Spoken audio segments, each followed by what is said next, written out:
They say the universe is old, but its memory is short. Civilizations rise, burn bright, then vanish like sparks off a welding torch. Empires believe themselves eternal right up until the moment something meaner, hungrier, or just plain dumber hits them in the jaw hard enough to rearrange history. For the Threxian Dominion, that moment arrived at 0400 hours on a quiet orbital frontier, when their sensors picked up a human distress beacon. It wasn't the beacon that scared them. It was the silence that followed. Threxians had encountered hundreds of species. Most of them did as expected, begged, screamed, bartered, or offered ritual sacrifices when captured. But humanity? Humanity had only been in the galactic scene for 11 months, and in that short, noisy window of cosmic time, they had already built a reputation. Humans don't break. Humans break things. Which is precisely why the Dominion sent a strike platoon instead of a diplomatic team. The ship touched down on an isolated mining outpost, a small dome, half collapsed, smoke rolling out of ruptured vents. Inside were signs of a firefight so vicious the walls still trembled with heat signatures. Captain Ralvex, a veteran with titanium talons and a stainless steel sense of superiority, marched in first. "Recover the human survivors," he ordered. "Alive if possible. They know something we don't." But the outpost was empty. No bodies. No prisoners. No human. Just a single message scrawled onto a cracked display screen with what looked suspiciously like melted armor plating. "If you're reading this, we're behind you." The Threxians spun around so fast the air whistled. Nothing. No humans. Nothing but shadows and the slow drip of coolant leaking through a pipe. But Captain Ralvex felt something new. Something he hated. A chill. His adjutant, a scrawny comms specialist, swallowed. "Captain, humans are." "I know," Ralvex snapped. "They are nearby. Hunting." He spat the final word. It tasted wrong. Because hunting was their specialty. At least, it used to be. 6 hours earlier, before everything had gone to hell, the outpost commander, a middle-aged human named Sergeant Mason Briggs, had sent the distress call. Then he rallied his 12 miners, half of whom had never held a weapon heavier than a wrench. The Threxians expected fear. What they got instead was Briggs standing on a crate, waving a shotgun and yelling, "We're gonna teach these alien turkeys what happens when you interrupt a man's coffee break." Half the miners cheered. The other half prayed. Though to be fair, with humans, those two activities were practically interchangeable.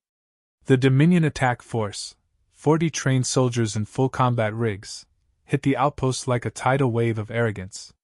The humans held for 7 minutes. 7 minutes of screaming metal, ricocheting sparks, improvised explosives made from fuel cells and sheer spite. 7 minutes of Briggs cursing loudly enough that nearby planets probably caught fragments of his vocabulary. But numbers were numbers. The miners died. 3 Marines died. Briggs lost an arm. Kept fighting. Lost consciousness only after personally taking down an entire breach squad with a mining drill and a line that would later be quoted across every human barracks in the galaxy. "I ain't dead yet, wait your turn." When Briggs woke up, the outpost was rubble and the Dominion was looting the place. He should have died. But humans are inconvenient that way. Back at the present, the Threxian platoon spread out through the ruined outpost. Thermal scanners flicked with phantom signatures. Motion trackers ghosted. Sound sensors kept reporting faint metal scrapes, like footsteps, but wrong. Like something crawling. Ralvex growled. "Show yourselves, humans! You're predictable. Outgunned. Outnumbered." He slammed a claw against his armored chest. "You cannot frighten a Dominion warrior!" A voice echoed through the dark. Low. Dry. Very human. "Funny you say that. I'm pretty sure you're shaking." The aliens jolted to full alert. Comms officer whispered, "Captain, that came from directly behind us. But nothing is there." Then something was there.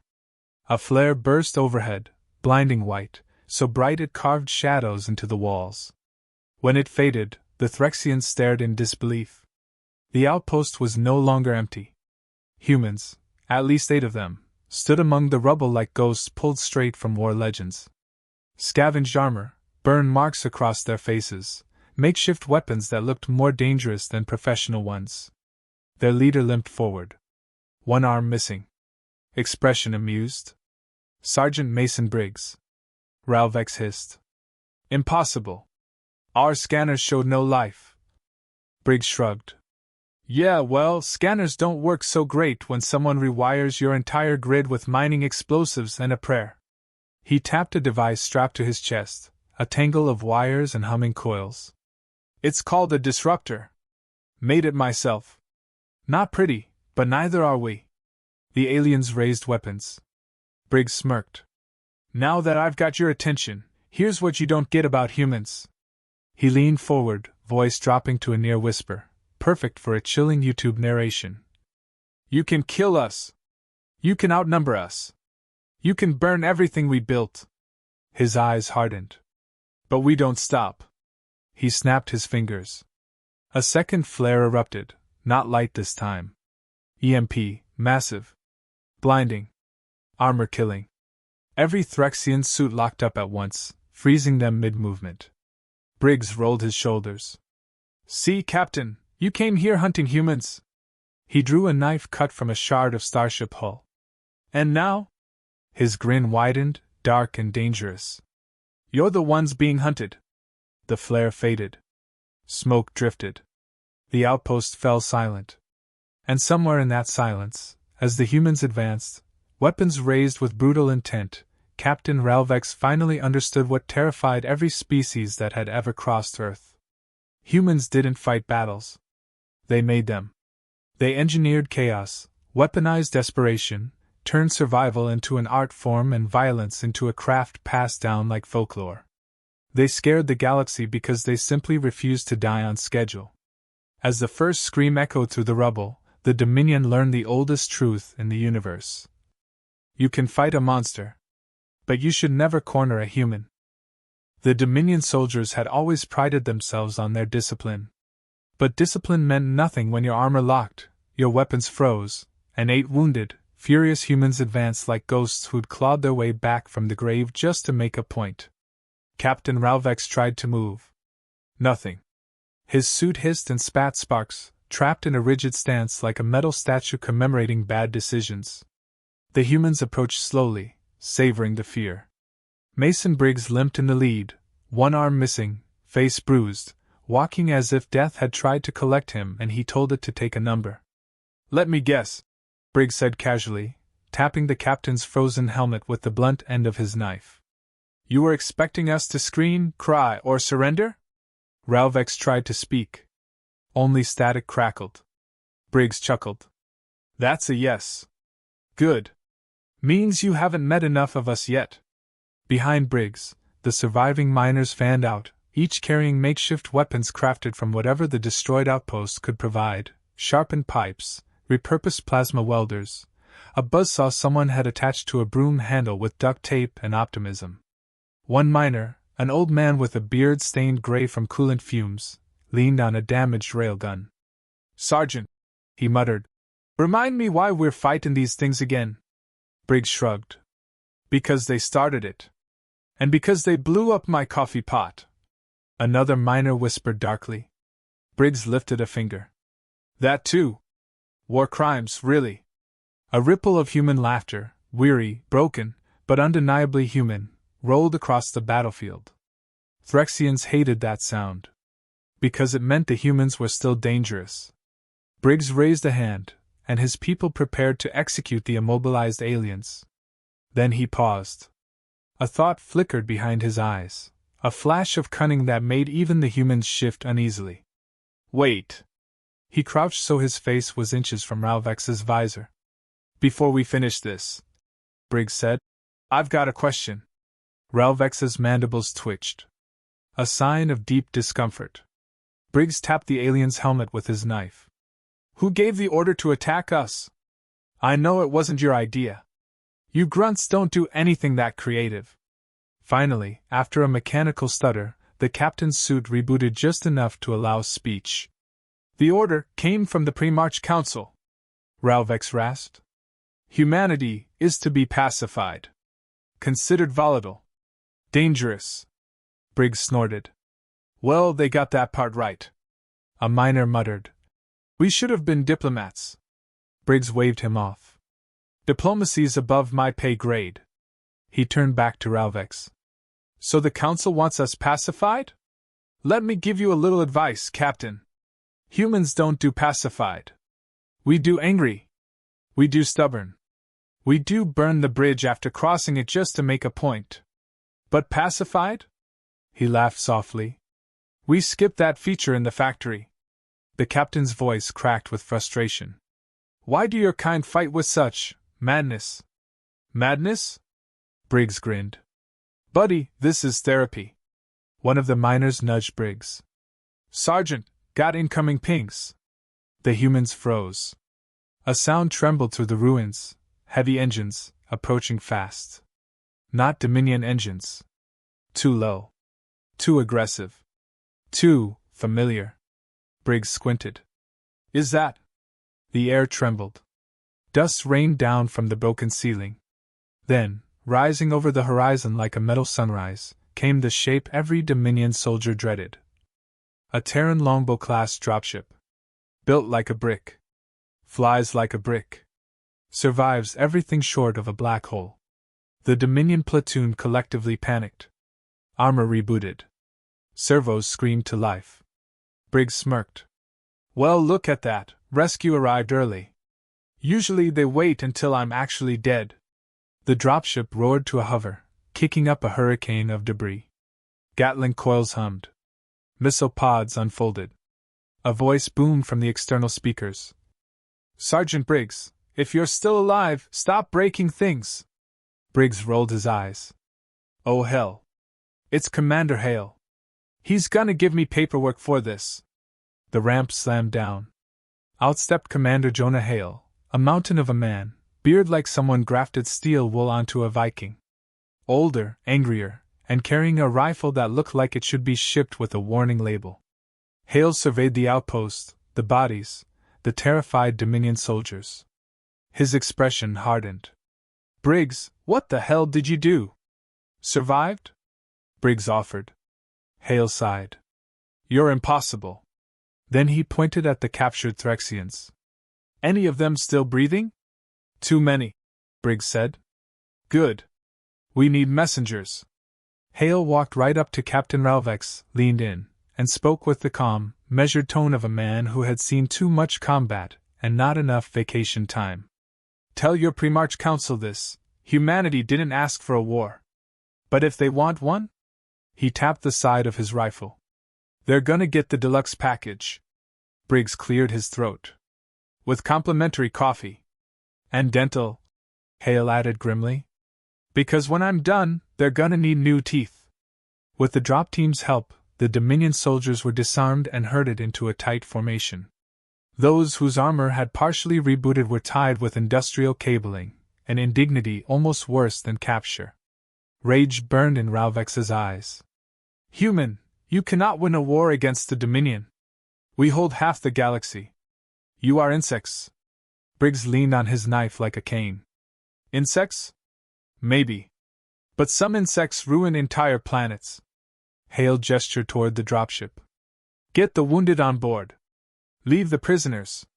They'll call for extraction. Ralvex snarled. You will regret this, Mercy. Oh, it's not mercy, Briggs replied.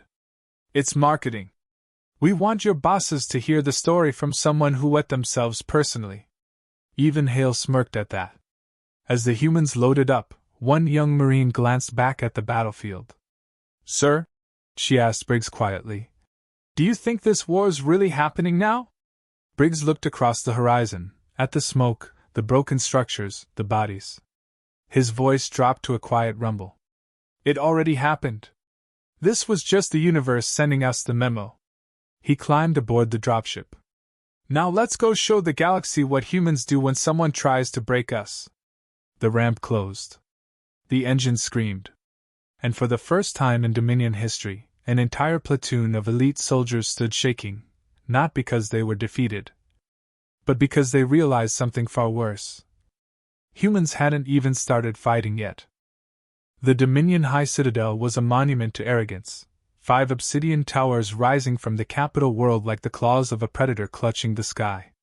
Inside, the Primarch Council gathered in their war chamber, surrounded by holographic maps and servants who knew better than to breathe too loudly. Primarch Vielor, eldest and ugliest, slammed a fist onto the table. "Explain to me," he growled, "how an entire platoon of Dominion soldiers was defeated by 8 wounded miners and 1 half-dead Terran sergeant missing an arm." The war minister wilted. "Records indicate the humans improvised." Vielor's mandibles rattled. "Improvised? What does that even mean?" A younger counselor cleared his throat. "It means, Primarch, that humans built weapons out of mining equipment."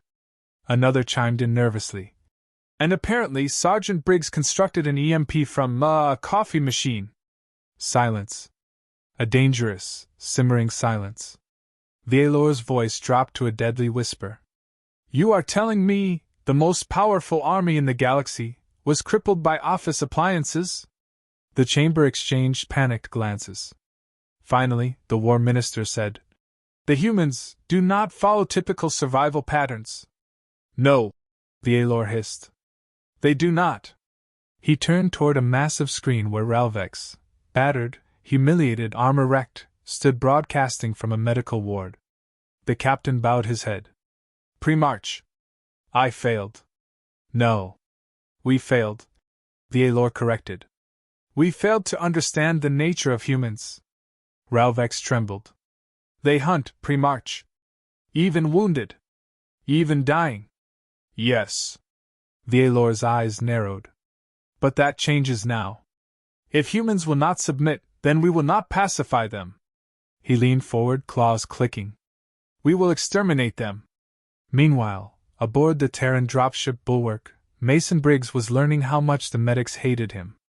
"Hold still," the corpseman grumbled, adjusting the sterile regrowth cradle where Briggs's missing arm should have been. "If you keep moving, I'm gonna glue you to this chair." Briggs grimaced. "Doc, I've been stabbed, shot, and once bit by something with 3 jaws. A little needle won't." The needle stabbed him. He howled like an offended grizzly. The corpseman smirked. "You were saying?" Commander Hale leaned against the bulkhead, arms crossed, watching the display with amusement. "You fight aliens like a demon, Briggs, but you act like a toddler when someone brings out medical tools." "Medical tools hurt," Briggs muttered. "Aliens are polite enough to kill you quickly." Hale snorted. "Right. Anyway, we've got bigger problems." Briggs looked up. "The prisoners talk?" "Oh, they talked," Hale said. "The Dominion declared us unstable. They want to contain humanity." Briggs laughed so hard it shook the chair. "Contain? Us? They'd have better luck containing a wildfire with a paper cup." "Yeah," Hale said grimly. "But they're not stopping. Fleet movements everywhere. Shipyards doubling output. War drums beating loud." Briggs's laughter died. "How long before they hit us?" Hale's jaw tightened. "They already did. That outpost was the test balloon. They wanted to see how we'd react." Briggs grinned viciously. "We passed." "Oh, we passed," Hale agreed. "With extra credit. And now they're panicking." The Bulwark slipped into warp. Every human aboard felt it. That slow tightening in the chest, that quiet dread, that dark humor that kept soldiers sane in moments when sanity was optional. A young Marine approached Briggs. "Sergeant, sir, is it true what Commander Hale said? The Dominion holds half the galaxy?" Briggs nodded. "Yep. And we're gonna fight them?" Briggs shrugged. "We're human. We fight things that don't even live." The Marine's voice wavered. "You really think we can win?" Briggs didn't answer right away. He stared out the viewport at the stars smeared into streaks by the warp field. For a long moment, he looked older, tired, worn, like a man who had buried too many friends and lost too much blood. Then he smirked. "Kid, humans are terrible at math. If you tell us the odds are 1,000,000 to 1, we hear, so you're saying there's a chance." The Marine laughed softly. Briggs continued, But here's what the Dominion doesn't get. We don't fight because we think we can win. We fight because someone started it. And that's enough. On the Dominion capital world, the Primarch Council convened again hours later, this time in full military regalia. Begin the broadcast, the Alor ordered. Holographic projectors ignited across thousands of worlds. This was the official declaration. This message is for the species known as humans, the Alor announced, voice echoing across the stars. You are a danger to galactic stability. You resist peace. You resist reason.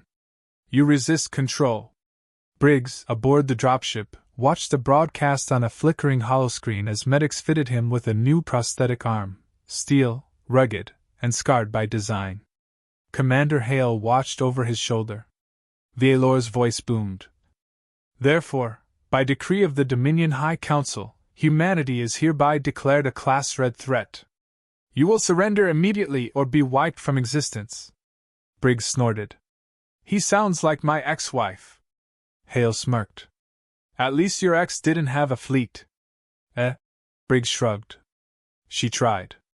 The Alor raised a claw. You have 72 hours to comply. Briggs stood. Without permission. Without waiting for the medics. Without caring that one of his bones was still technically broken. And he stared straight into the screen. 72 hours? Briggs scoffed. How polite. Hale folded his arms. What are you thinking, Mason? Briggs cracked his new metal knuckles. I'm thinking the Dominion made a mistake. What mistake?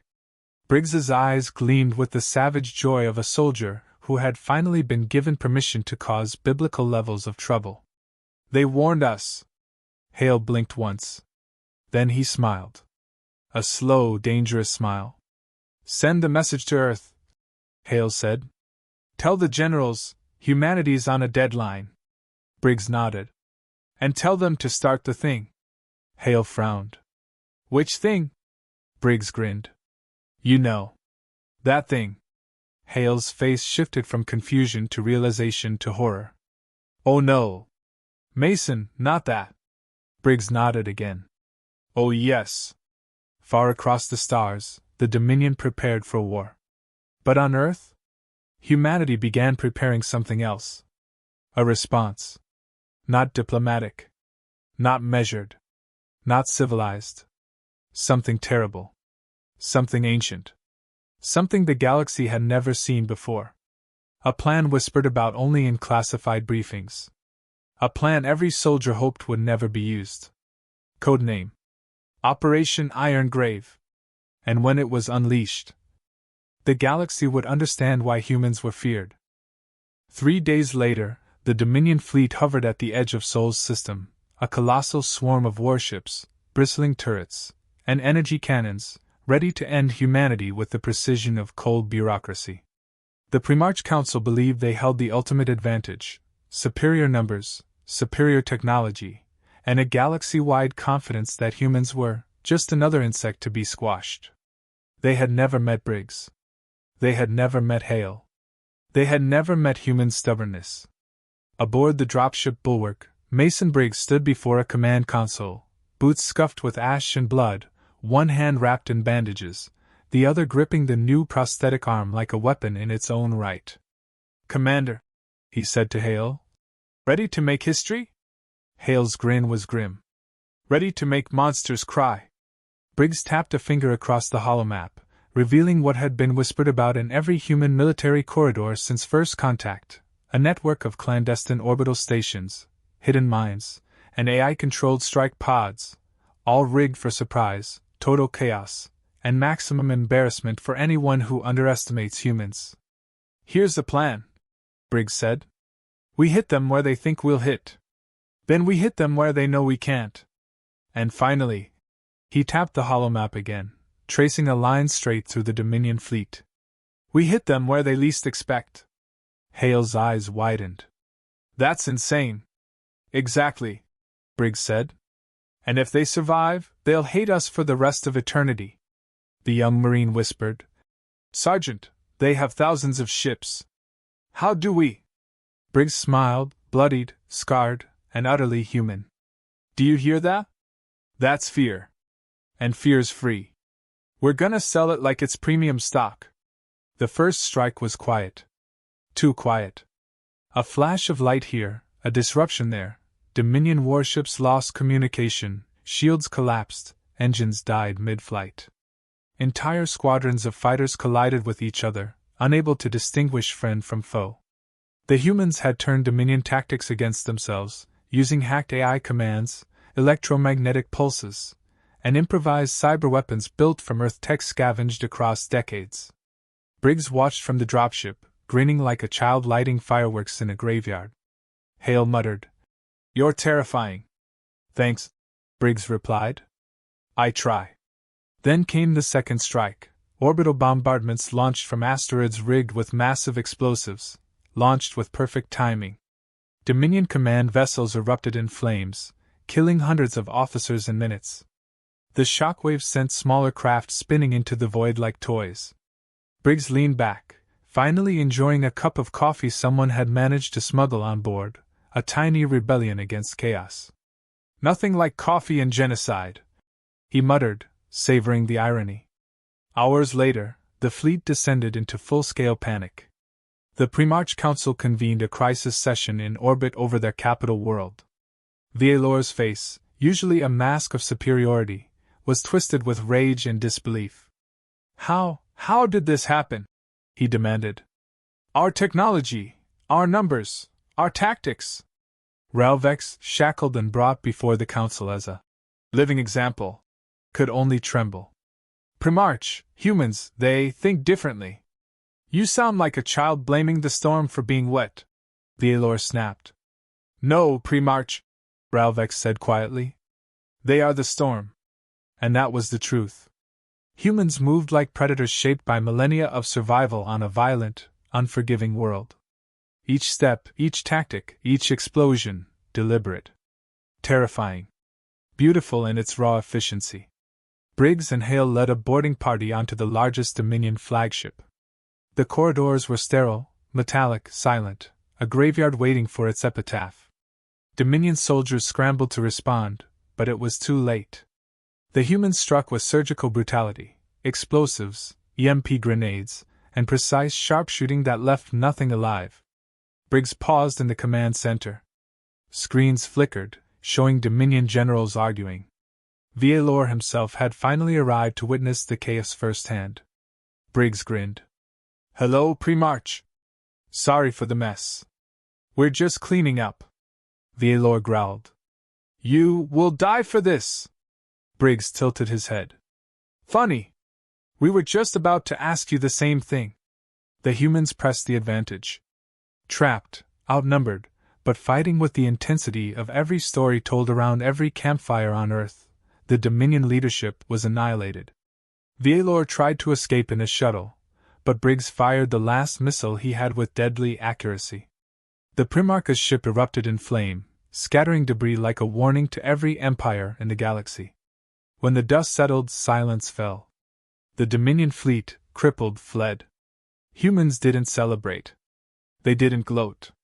They simply stared at the carnage, exhaustion in their bones, rage in their hearts, and the quiet satisfaction of knowing the universe had just learned a lesson it would never forget. Hale turned to Briggs. "You think they'll try again?" Briggs shook his head. "No. Not soon. The universe doesn't forget, but it does respect fear. And we just taught them both." The young Marine smiled, exhausted but alive. "So we win?" Briggs stared at the stars streaked with the remnants of Dominion fire. "We survive. And surviving, that's how humans win." Hale chuckled. "You make it sound like art." Briggs smirked. "It is art. The kind you don't want hanging in your house." Back on Earth, the news reached the Council and military command. Humanity had survived, humiliated a galactic empire, and reminded the universe that humans were not just soldiers. They were a force that made logic weep, strategy shiver, and arrogance die quietly in its own filth. For every world that had once underestimated humans, the message was simple. You don't negotiate with humans. You don't corner them. And for the love of whatever gods you pretend exist, you never, ever assume they're predictable. Briggs leaned back in a chair aboard the bulwark, prosthetic arm resting on the console, the first real smile of the day breaking across his bloodied face. "Commander," he said softly, "let's hope the next Empire has better taste in war." Hale laughed. "Or worse luck." Briggs looked out the viewport at the stars, calm, dangerous, and undeniably human. The universe had learned a truth it would never unlearn. Humans are the deadliest warriors in the universe. Not because they always win, but because they refuse to lose. And somewhere, in the vast darkness, that truth echoed like a warning: never, ever underestimate humanity.